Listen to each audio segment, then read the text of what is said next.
అందుబాటులో ఉన్నారు వైసీపీ నేత ఎల్ఎం మోహన్ రెడ్డి గారు. ఆయనతో మాట్లాడదాం. మోహన్ రెడ్డి గారు నమస్తే అండి. నమస్కారం అండి. మీకు ప్యానెల్లో పాల్గొన్న పెద్దలకు, చూస్తున్న వీక్షకులకు అందరికీ హృదయపూర్వకంగా నమస్కారాలు.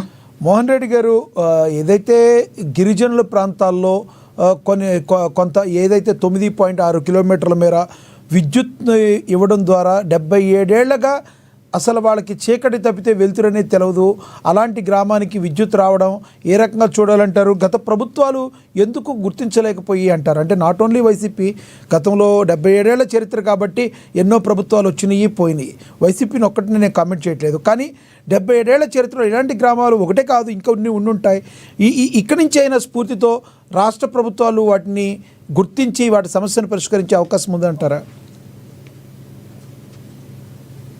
ఎవరు మంచి పని చేసినా మనస్ఫూర్తిగా అభినందించాలి. కానీ మనం ఉన్న స్థాయి ఏంది, మన స్థాయి ఏంది, మనం చేస్తున్న పని ఏంది అనేది కూడా మనం ఆలోచన చేయాల్సిన బాధ్యత మనది. కేవలం ఒక డిప్యూటీ సీఎంగా 15 ఇల్లు ఉన్న ప్రాంతానికి పోయి ఒక 5 కిలోమీటర్లు 10 కిలోమీటర్లు చేసినంత మాత్రాన రాష్ట్రం మొత్తం బాగా కాదు కదా. ఇలాంటివి చాలా గ్రామాల్లో చాలా చోట్ల ఉండడం మాత్రం వాస్తవమే. అది జగన్మోహన్ రెడ్డి గారు వచ్చిన తర్వాతనే, లేక అంతకుముందా అని పుచ్చుకుంటే మీరు చెప్పినట్టు నేను చెప్పినట్టు 75 సంవత్సరాల స్వతంత్ర భారతదేశంలో ఆంధ్రప్రదేశ్కు సంబంధించినటువంటి అనేకమైన సమస్యలు చాలా ఉన్నాయి. కాబట్టి ఆ సమస్యలన్నిటిని పరిష్కరించడానికి ప్రయత్నం చేసినటువంటి ముఖ్యమంత్రి రాజశేఖర రెడ్డి గారు అయితే అప్పటి నుండి తర్వాత మళ్ళీ విజన్ ఉన్నటువంటి ముఖ్యమంత్రిగా చంద్రబాబు నాయుడు గారు ఇంతవరకు ఏ ఒక్క చోటు కూడా ఏ ఒక్క సంక్షేమ కార్యక్రమం సొంతంగా ఆయన పెట్టిన సంక్షేమం లేదు, లేక ఆయన స్వయంగా చేసినటువంటి అభివృద్ధి కార్యక్రమం లేదు. ఆ తర్వాత జగన్మోహన్ రెడ్డి గారు ముఖ్యమంత్రి అయిన తర్వాత దాదాపు కొత్తగా సంవత్సరం అయిన 6 నెలలకు కరోనా రావడం, కరోనా వచ్చిన తర్వాత 2 సంవత్సరాలు గ్యాప్ పడడం, ఆ 2 సంవత్సరాల తర్వాత మళ్ళీ 3 సంవత్సరాలు కేవలం అంత 2.5 సంవత్సరాల పరిపాలన చేస్తే ఆ 2.5 సంవత్సరాల్లోనే గ్రామీణ ప్రాంతాల్లో మహాత్మా గాంధీ గారి కళలో నెరవేర్చాలనే ఉద్దేశంలో భాగంగానే గ్రామీణ ప్రాంతాల్లో గ్రామ సచివాలయాలు పెట్టి ఆ గ్రామ సచివాలయాల ద్వారా గ్రామాల్లో ఉన్నటువంటి సమస్యలు తెలుసుకోవాలనే ఉద్దేశంలో భాగంగా 250 ఇళ్లకు ఒక వాలంటీర్ని పెట్టి, అంటే 2000 మంది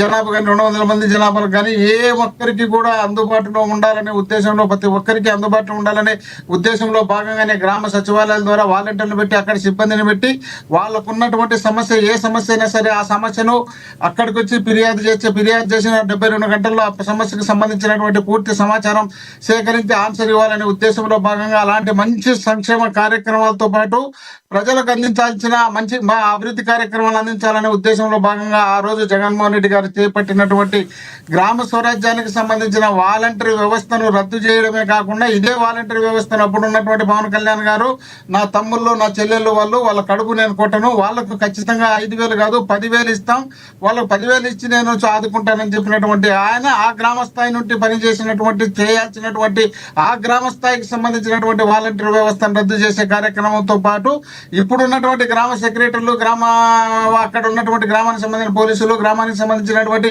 అనేక మంది సిబ్బందిని నియమించిన 136,000 మందిని ఒకేసారి ఒకే సంతకం ఒకే జీవోతో జగన్మోహన్ రెడ్డి గారు నియమించి గ్రామ స్వరాజ్యాన్ని తీసుకురావాలనే ఉద్దేశంలో భాగంగానే ఆ రోజు ఆ కార్యక్రమం చేపట్టాను. మా సోదరుడు ఇప్పుడే సర్పంచ్ గారు చెప్తున్నారు ఏమని, మా గ్రామాల్లో ఉన్నటువంటి మా సర్పంచుల పవర్లన్నీ రద్దు చేసి మాకు వచ్చినటువంటి నిధులన్నీ కరెంటు కట్టించినారనే విధంగా చెప్తున్నారు. కరెక్టే, అది ఆయన చెప్పిన మాట వాస్తవమే. కానీ వాళ్ళ పవర్ తగ్గించడం అనేది కాదు, వాళ్ళ పవర్ పెంచే కార్యక్రమం చేసినారు.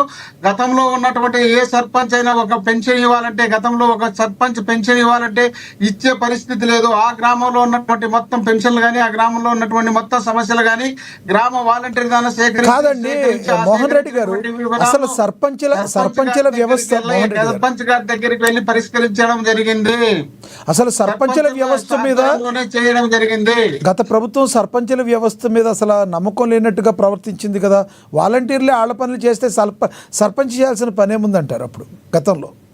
ఇప్పుడు నేనేమంటున్నానంటే, గత ప్రభుత్వం చేసినటువంటి ప్రతి కార్యక్రమం మీరు చెప్పినట్టు, నేను చెప్పినట్టు, సర్పంచ్ గారు చెప్పినట్టు, ప్రతి ఒక్కరూ చెప్పినట్టు గ్రామ వాలంటీర్ వ్యవస్థ తెచ్చిన తర్వాత స్వయంగా అక్కడ ఉన్నటువంటి ఎమ్మెల్యేలకు కూడా పని లేకుండా చేసినటువంటి ఏకైక ముఖ్యమంత్రి భారతదేశంలో జగన్మోహన్ రెడ్డి గారు ప్రజల సమస్య పరిష్కరించాలి, ఇది ఎమ్మెల్యేని రికమెండ్ చేయడమో, ఎమ్మెల్యే దగ్గర పోయి కాళ్ళు పట్టుకోవడమో, సర్పంచ్ దగ్గర కాళ్ళు పట్టుకోవడమో, వాళ్ళ చుట్టూ తిరగడమో, ఎంఆర్ఓ చుట్టూ తిరగడమో, ఎవరి చుట్టూ తిరగకూడదు. ప్రజలు వాళ్ళ ప్రభుత్వం, వాళ్ళు ఎన్నుకున్న ప్రభుత్వం, వాళ్లకు మేలు జరగాలి అంటే డైరెక్ట్ గా వాళ్ళే పని చేయించుకునే స్థాయికి తీసుకురావాలి. ప్రభుత్వాన్ని వాళ్ళ కాళ్ళ దగ్గర ప్రభుత్వాన్ని పెట్టాలి. వాళ్ళు అడిగిన కోరికలు, వాళ్ళకు ఉన్నటువంటి సమస్యలు ఎప్పటికప్పుడు రైట్, మీరు అన్న పాయింట్ ఉంది. ఈ రోజు స్టార్టింగ్ లో ఒక మాట అన్నారు,